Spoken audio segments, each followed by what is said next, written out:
Il comune di Porto Empedocle il 21 giugno, nella giornata europea della musica, organizza un evento Vivi la Vita, Sindaco, qui a Porto Empedocle. Sì, Porto Empedocle è una delle 802 città che in Italia il 21 di giugno aprono con il solstizio d'estate e quindi si festeggia con questo concerto in tutta Italia, in 802 comuni, come ho detto poc'anzi, per la festa della vita. Tant'è vero che se vedete Vivi la Vita.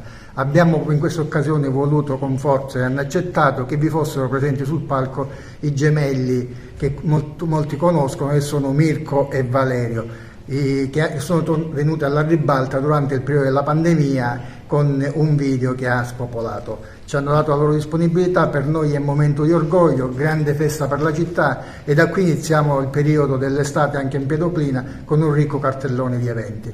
Quindi questo è un momento importante, rappresenta per la città anche una grande visibilità sui social e sui network, quindi grazie a tutti, grazie ai gemelli che arriveranno tra poco, e quindi da qui iniziamo un periodo, speriamo, di grande visibilità per questa città. L'iniziativa è fatta in collaborazione con la Prologo di Porto Empedocle.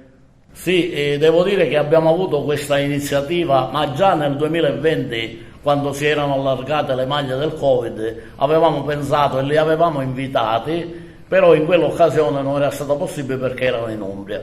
Questa volta abbiamo ritentato, grazie all'impegno del sindaco, alla collaborazione, però anche questa volta è stato difficile perché per il giorno 21 hanno ricevuto un invito a Parigi, per cui devo ringraziare gli agenti che hanno fatto in modo di spostare la data di Parigi, per cui abbiamo potuto riconfermare questa serata a Porto Empedocle, alla quale noi teniamo molto, ma alla quale tengono molto i due gemelli, perché vivevano fino a qualche anno fa a Porto Empedocle. Ragazzi, allora parliamo di questo evento a Porto Empedocle. Nonostante i tanti impegni che avete voluto privilegiare la vostra città. È stata anche la vostra città a Porto Empedocle? Certo, sì, è un'emozione unica suonare a casa nostra, perché noi, essendo abituati a suonare sempre fuori e ricevendo, diciamo, affetto da altre persone, suonare a casa siamo proprio estasiati.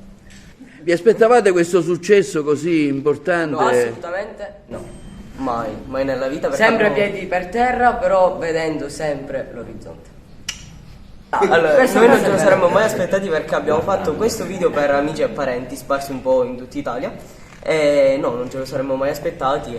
Infatti in giro di poco tempo abbiamo subito fatto tantissime visualizzazioni, e poi ci ha chiamato anche Ellen, siamo andati in America e poi tutto il nostro percorso. È stata tutta un'emozione unica.